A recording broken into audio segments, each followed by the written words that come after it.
Students welcome again to lectures club. आज students जो हम टॉपिक कवर करने वाले हैं वो रजिस्टर्स के हवाले से है। रजिस्टर बेसिकली एक टेम्परेरी स्टोरेज होती है माइक्रो प्रोसेसर के अंदर, और आज स्पेसिफिकली हम 8086 के रजिस्टर्स के हवाले से जो है वो बात करेंगे। जो प्रीवियस लेक्चर्स थे उसमें हमने देखा था कि किस तरह से मेमोरी जो है वो ऑर्गेनाइज होती है। अब वो मेमोरी को एक्सेस कैसे किया जाता है, या मेमोरी से डेटा रीड कैसे किया जाता है, या मेमोरी पे डेटा राइट कैसे किया जाता है, उसमें रजिस्टर्स का बहुत बड़ा जो है ना वो एक रोल है। अब रजिस्टर बेसिकली है क्या? रजिस्टर बेसिकली एक टेम्परेरी स्टोरेज है माइक्रो प्रोसेसर के अंदर। इससे पहले जो मेमोरी कवर किया था वो रैम था, वो माइक्रो प्रोसेसर के अंदर नहीं थी, वो माइक्रो प्रोसेसर से बाहर थी, जिसके साथ माइक्रो प्रोसेसर जो है वो डेटा बस की मदद से, जो कि आगे आने वाले लेक्चर में डिस्कस करूंगा, डेटा बस और एड्रेस बस की मदद से कम्युनिकेट करती है। लेकिन जो रजिस्टर्स है ये माइक्रो प्रोसेसर के अपने सर्किट के अंदर है, उसके अपने पार्ट ऑफ बॉडी है उसका, रजिस्टर्स। और ये टेम्परेरी स्टोरेज है, यानी कि कोई भी एक्शन परफॉर्म करना होता है माइक्रो प्रोसेसर ने, तो उसको कुछ रजिस्टर्स की कुछ टेम्परेरी स्टोरेज की जरूरत पड़ती है कुछ एक्शंस परफॉर्म करने के लिए। कोई डेटा को उसके अंदर, कोई कह लें कि उस पर कोई अर्थमेटिक ऑपरेशन परफॉर्म करना है, डेटा के ऊपर कोई लॉजिकल ऑपरेशन परफॉर्म करना है, तो टेम्परेरी जो भी एक्शंस परफॉर्म करने हैं तो उसको रजिस्टर्स की जरूरत पड़ती है, जिसको जो कि टेम्परेरी स्टोरेज के तौर पे उसका काम करते हैं। ठीक है जी। अब ये जो रजिस्टर्स हैं, इसका कह सकते हैं कि आप ये कोई अ, इनका कोई स्पेसिफिक नाम नहीं होता। हर मैन्युफैक्चर अपने हिसाब से इसका नाम चेंज कर लेता है। लेकिन 8086 माइक्रो प्रोसेसर के भी जो भी रजिस्टर्स हैं उनको हम जो है वो डिस्कस करेंगे। अब हम 8086 के अगर पर्टिकुलर रजिस्टर्स की बात करें, तो हमारे पास जो सबसे पहला जो हमारे पास रजिस्टर्स का एक ग्रुप है वो सेगमेंट रजिस्टर्स हैं। अब आपको यहाँ पे याद आएगा कि हमने डेटा सेगमेंट्स के हवाले से पढ़ा था पिछले लेक्चर के अंदर, कि किस तरह से रैम के अंदर डिफरेंट सेगमेंट्स जो हैं वो बन जाते हैं। अगर आपको याद हो तो मैं आपको थोड़ा सा रिकॉल कर देता हूँ कि किस तरह से रैम के अंदर जो है वो सेगमेंट्स बनते हैं। सही है, आप मेरा वो लेक्चर देख लीजिएगा डिटेल के अंदर। तो इसके अंदर चार सेगमेंट्स बनेंगे, ये भी हमने देखा था कि एक रैम को 4 64 KB के चार जो है वो सेक्शंस में किया जाता है, जिसमें एक कोड सेगमेंट होता है जनाब। ठीक है, एक हमारे पास डेटा सेगमेंट होता है। ठीक है जी। इसी तरह एक हमारे पास एक्स्ट्रा सेगमेंट होता है। ठीक है जी। और इसी तरह एक हमारे पास जो है वो स्टैक सेगमेंट होता है। ठीक है जी। अब ये चार सेगमेंट जो हैं, data segment, extra segment, stack segment, ये सारे हैं रैम के अंदर। ठीक है। बहुत सारे स्टूडेंट जो है वो सेगमेंट रजिस्टर्स को और सेगमेंट्स को वो आपस में मिक्स कर देते हैं। याद रखना है जो सेगमेंट्स है वो रैम के अंदर है। सेगमेंट एक मेमोरी लोकेशन है, या एक जो कि रैम के अंदर है। ठीक है। या एक मेमोरी पार्ट है, मेमोरी का पार्ट है जो रैम के अंदर है। जो सेगमेंट रजिस्टर है बेसिकली वो इन पार्ट्स के एड्रेसेस को सेव करता है। यानी बात है, रैम के अंदर किसी ना किसी लोकेशन पे ये एड्रेसेस जो हैं वो क्रिएट हुए हैं, जो कि ऑपरेटिंग सिस्टम ने हमें क्रिएट करके दिए हैं। ठीक है, with the help of assembler directive. वो भी आगे जाके हम डिस्कस करेंगे। तो जो कोड सेगमेंट है बेसिकली, ये कोड सेगमेंट का एड्रेस अपने पास सेव करेगा, यानी कि रैम में कहाँ से कोड सेगमेंट स्टार्ट हो रहा है उसका एड्रेस सेव करेगा। जो डेटा सेगमेंट है वो डेटा सेगमेंट रैम के अंदर कहाँ से स्टार्ट हो रहा है, ठीक है जी, उसका एड्रेस सेव करेगा। स्टैक वाला जो है वो स्टैक का एड्रेस जो है उसको सेव करेगा। इसी तरह एक्स्ट्रा सेगमेंट का भी जो एड्रेस है, एक्स्ट्रा सेगमेंट जो है वो भी मेमोरी एड्रेसिंग के अंदर इस्तेमाल में आता है। तो यहाँ पर आपको डिस्टिंग्विश करना होगा सेगमेंट्स और सेगमेंट रजिस्टर्स के अंदर। सेगमेंट्स क्या करेंगे, सिर्फ डेटा को स्टोर करेंगे, जबकि सेगमेंट रजिस्टर जो कि माइक्रो प्रोसेसर का पार्ट है वो डेटा को स्टोर नहीं कर रहे, बल्कि डेटा मेमोरी के अंदर किस किस जगह पर स्टोर हो रहा है उसके एड्रेस को अपने पास जो है वो सेव कर रहे हैं। आई होप कि अब आपको क्लियर हो गया होगा सिंपल इनका क्या फंक्शन है। ये आगे जाके जब हम कोड लिखेंगे, EMU या असम्बलर पे काम करेंगे, वहां पे इनका बार बार इस्तेमाल आएगा, तो आप अपने जहन में रखिएगा। इसी तरह हमारे पास जो है वो कुछ इंस्ट्रक्शन पॉइंटर्स भी होते हैं। पॉइंटर जो रजिस्टर है, या इंस्ट्रक्शन पॉइंटर जो है, ये बेसिकली कोड सेगमेंट के अंदर जो है वो डेटा को जो है वो क्या कह लें कि उसके एड्रेस को, इंस्ट्रक्शन के एड्रेस को सेव करेगा। मैं आपको इसको ऐसे कुछ समझा सकता हूँ कि अगर लेट्स से हमारे पास ये कोड सेगमेंट है, ताकि आपको थोड़ा सा आइडिया हो जाए कि बेसिकली है क्या इंस्ट्रक्शन पॉइंटर। अब ये कोड सेगमेंट है, लेट्स से ये पूरे का पूरा मैंने कोड सेगमेंट बनाया। अब इस कोड सेगमेंट के अंदर डिफरेंट इंस्ट्रक्शंस जो हैं वो हम स्टोर करेंगे, यानी कि जो भी हम प्रोग्राम लिख रहे हैं उसकी इंस्ट्रक्शंस इसकी मेमोरी लोकेशंस के अंदर जो है वो स्टोर होंगी। लेट्स से मैंने यहाँ पर कोई एक इंस्ट्रक्शन लिखी है, यहाँ पर कोई दूसरी इंस्ट्रक्शन लिखी है, यहाँ पर मैंने कोई तीसरी इंस्ट्रक्शन लिखी है। तो इंस्ट्रक्शन मैं कोड सेगमेंट के अंदर रैम के अंदर लिख रहा हूँ।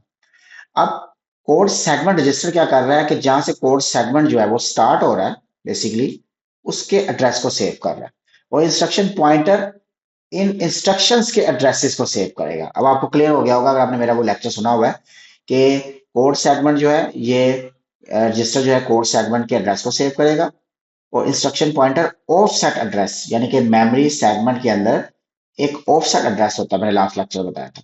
तो वो ऑफसेट एड्रेस को सेव करेगा, और ये दोनों मिलके पूरा एक पाथ बनाएंगे, जो कि मैं आपको एड्रेस बस के अंदर जाके समझाऊंगा, एड्रेस बस वाले टॉपिक में, कि किस तरह से हम इन पॉइंटर्स रजिस्टर्स को या इंडेक्स रजिस्टर्स को या सेगमेंट रजिस्टर्स के कॉम्बिनेशन को मिला के पूरा एक फिजिकल एड्रेस कैलकुलेट करते हैं कि हमने डेटा जहाँ पे उसको रीड या राइट करना है, फैच करना है या उसको राइट करना है। तो आई होप कि आपको इंस्ट्रक्शन पॉइंटर का कॉन्सेप्ट समझ आ गया होगा कि इंस्ट्रक्शन पॉइंटर क्या कर रहा है, वो इंस्ट्रक्शंस के एड्रेसेस को अपने पास सेव कर रहा है, जबकि कोड सेगमेंट जो है वो कोड के एड्रेसेस को अपने पास सेव कर रहा है। सिमिलरली स्टैक पॉइंटर है, तो अब आपको यहां से समझ आ गया होगा कि स्टैक सेगमेंट जो है रजिस्टर वो कर रहा है स्टैक सेगमेंट के एड्रेस को सेव कर रहा है, और स्टैक पॉइंटर जो है वो स्टैक सेगमेंट के साथ मिलके जो स्टैक सेगमेंट के अंदर डेटा पड़ा हुआ है उसका पूरा एड्रेस जो है वो बनाएगा। इसी तरह बेस पॉइंटर है, ये भी डेटा के अंदर ही इस्तेमाल में आएगा। ये भी एक पॉइंटर रजिस्टर है जो कि ऑफसेट एड्रेस को सेव करता है जो भी डेटा रैम के अंदर पड़ा हुआ है। आई होप कि यहाँ तक आपको ये अब समझ आ गया। अब आगे चलते हैं जी। इसके अलावा हमारे पास इंडेक्स रजिस्टर और डेस्टिनेशन यानी कि सोर्स इंडेक्स रजिस्टर और डेस्टिनेशन इंडेक्स रजिस्टर्स है। ठीक है जी, अभी तक हमने सेगमेंट जो है वो रजिस्टर्स के ग्रुप पढ़ा है, फिर हमने पॉइंटर्स रजिस्टर्स का ग्रुप पढ़ा है, इसके अलावा अब इंडेक्स रजिस्टर्स भी हैं।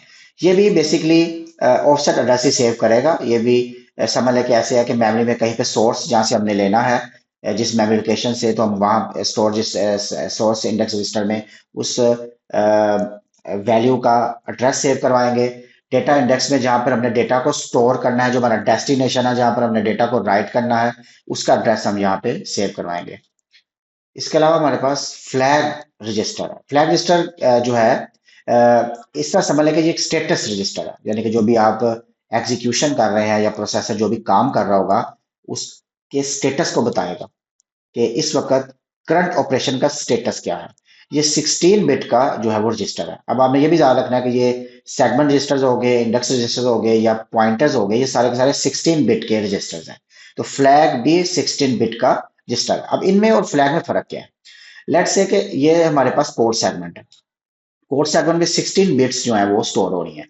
अब कोड सेगमेंट की जो 16 कोड सेगमेंट रजिस्टर की जो 16 बिट्स है ना, ये पूरी पूरी 16 बिट्स मिलके एक कह लें कि एक उनका पूरा एक मतलब होगा। यानी कि अगर मैं यहाँ पर कहता हूँ 0 1 0 1 1 इस तरह करके मैं अगर 16 बिट्स का एक इसके अंदर सेव करता हूँ, तो 16 बिट्स कलेक्टिवली मिलके एक मतलब बना रही होंगी, एक मेमोरी का एड्रेस हमें बता रही होंगी कि कोड सेगमेंट कहाँ से स्टार्ट हो रहा है। फ्लैग रजिस्टर की कहानी थोड़ी सी डिफरेंट है। फ्लैग रजिस्टर में अगर 16 बिट्स में सेव करता हूं तो इसमें हर एक इंडिविजुअल बिट का अपना ही अलग से मतलब होगा, यानी कि हम 16 बिट्स को अलग से मतलब नहीं लेंगे।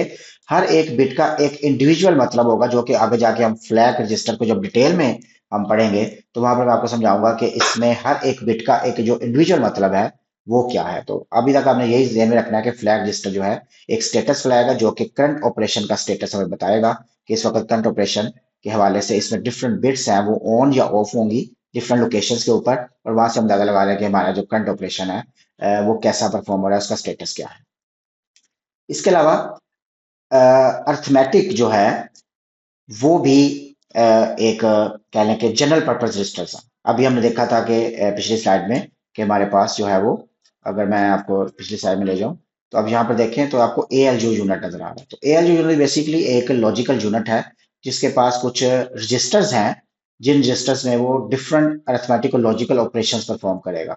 और यहाँ पर अगर मैं पर्टिकुलर बात करूं तो यहाँ पर जो ये वाले रजिस्टर्स हैं इनको जनरल रजिस्टर्स भी कहते हैं या जनरल पर्पस रजिस्टर्स भी कहते हैं। ठीक है जी, जनरल पर्पस रजिस्टर्स भी कहते हैं इनको। ठीक है जी। अब ये चार तरह के हैं। एक ए एक्स एक्यूमुलेटर है, बी एक्स बेस रजिस्टर है, सी एक्स काउंटर है और डी एक्स जो है वो डेटा रजिस्टर है। तो ये जो ए एक्स रजिस्टर है ये basically arithmetic logical operations perform करेगा। जो बेस रजिस्टर है ये मेमोरी जो एड्रेसिंग है उसके अंदर यूज होगा, आगे जाके हम इसको भी देखेंगे जब हम डिफरेंट प्रोग्राम्स को लिखेंगे। सी एक्स यूजली काउंटर रजिस्टर के तौर पे काम होता है, जब हम लूप्स वगैरह चलाएंगे तो वहां पे इसका इस्तेमाल आता है। और डेटा जो रजिस्टर है बेसिकली डी एक्स, ये एक्यूमुलेटर यानी कि ए एक्स रजिस्टर का एक पार्ट है। एक्स्ट्रा डेटा इस वजह के सेव होता है, वो भी इसका भी हम देखेंगे कि किस तरह से ये काम करता है। अब अगर मैं पर्टिकुलर बात कर लूँ जनरल पर्पज रजिस्टर्स की, तो आपको थोड़ा सा आइडिया देता हूँ कि जनरल पर्पज रजिस्टर्स जो हैं वो किस तरह से इसके अंदर है। अब आपके अंदर इसके नजर आ रहा है कि ये मैंने ए एक्स रजिस्टर है, लेकिन इसके दो पार्ट बनाए हुए हैं। एक मैंने ए एच पार्ट बनाया हुआ है, एक मैंने ए एल पार्ट बनाया हुआ है। इसी तरह बी का भी बी एच बी एल है, सी का भी सी एच सी एल है, डी का भी डी एच और डी एल है। इसका क्या मतलब है? इसका मतलब ये है कि ये 16 कलेक्टिवली ये 16 बिट्स का रजिस्टर है। ठीक है, लेकिन इसका एक पार्ट है 8 बिट का, यानी कि 8 बिट का जो है वो ए एल है। ठीक है जी, क्लियर। और 8 बिट का ही जो रजिस्टर है वो ए एच बी है। ए एच बी 8 बिट का रजिस्टर है। तो 8 और 8 मिलके जो है वो 16 बिट्स बन जाती हैं।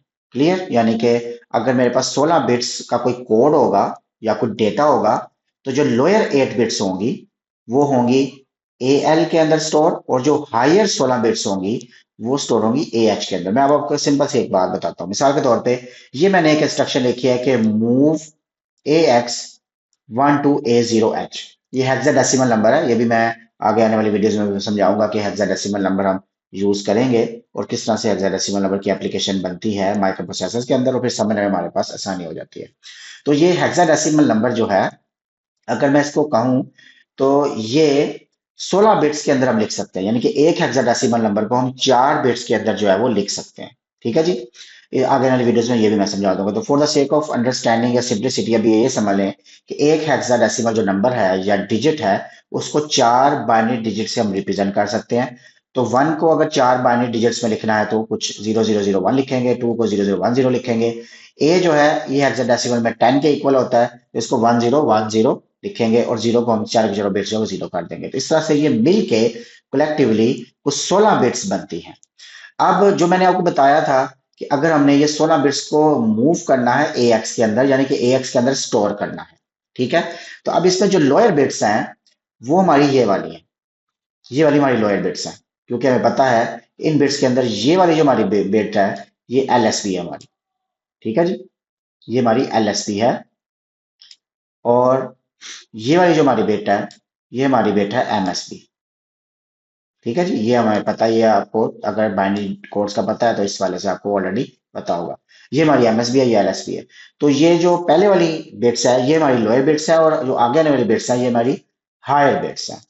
अब मैंने आपको क्या बताया था कि लोअर जो 8 बिट्स हैं वो एएल में स्टोर होंगी और हायर बिट्स एएच में स्टोर होंगी। ये ऐसा क्यों है, ये दो पार्ट में क्यों बनाया गया है? क्योंकि हमें बहुत सारा ऑपरेशन ऐसे हैं जो कि 8 बिट्स के ऊपर हमने परफॉर्म करने होते हैं, तो फिर हमें पूरा रजिस्टर यूज करने की जरूरत नहीं पड़ती। हम उसका एक पार्ट यूज कर लेते हैं और एक पार्ट हम खाली छोड़ देते हैं या किसी और काम के लिए यूज कर लेंगे। तो लोअर बिट्स, अब इसका क्या मतलब है कि अगर मैंने मूव ए एक्स 12A0 करना है तो इसका मतलब ये है कि ए एक्स की जो ए एक्स रजिस्टर के अंदर जो है 12A0 स्टोर कर दो। अब 12A0 का मतलब ये है कि इसमें से जो A0 है ये लोअर पार्ट में जाके जो है वो स्टोर हो जाएगा, यानी कि ये वाली बिट्स जो है 1010 0000, ये वाली 8 बिट्स जो हैं ये मिल के इस रजिस्टर में जाके स्टोर हो जाएंगे। सही है, क्योंकि ये 8 बिट का रजिस्टर है। और इसी तरह 12 जो है ये स्टोर हो जाएगा ए एच में जाके। जो हायर बिट्स हैं 0001 0010, ये वाली जो हायर बिट्स हैं ये वाली हायर बिट्स जाके जो है वो इस ए एच में जो है स्टोर हो जाएंगी। तो इस तरह से इन रजिस्टर्स के काम है। बाकी हम डिफरेंट एक्शंस परफॉर्म करेंगे। इस तरह काउंटर के अंदर भी हम डिफरेंट डेटा काउंटिंग का डालेंगे। डीएच जो है वो भी कंप्यूटर का पार्ट है, जब कुछ बिट्स बढ़ जाते हैं डेटा बढ़ जाता है वो डीएच के अंदर आ जाता है। इस तरह बीएल बीएच के अंदर भी हम एड्रेसिंग के लिए कुछ डेटा जो है वो लेकर आते हैं। चलिए मैं आपको ईएमयू के ऊपर थोड़ा सा आप जो है ना वो समझा देता हूँ, जो भी हमने की है इंस्ट्रक्शन जो है हमने लिखा था, अभी मैंने आपको समझाया था कि मूव जो है वो ए एक्स करना है हमने, और 1 टू ए 0, और ये हेक्साडेसिमल नंबर। ठीक है जी।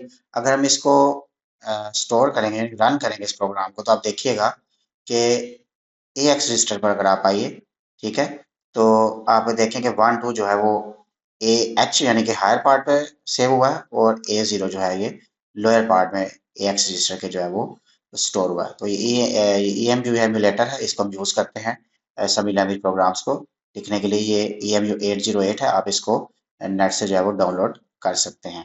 ई एम यू 8086 के लिए अगर आप सर्च करेंगे तो आपको ये होपफुली कि आपको ये मिल जाएगा इंटरनेट से। आई होप कि आपका आज का लेक्चर आपको पसंद आ गया होगा। अगर ऐसा ही है तो आपने इस वीडियो को लाइक भी करना है, चैनल को सब्सक्राइब भी करना है, और बेल के नोटिफिकेशन को आपने जो है वो दबाना नहीं भूलना, ताकि आने वाली वीडियो आपको नोटिफिकेशन मिल जाए। मिलते हैं अगली वीडियो में। अल्लाह हाफिज़।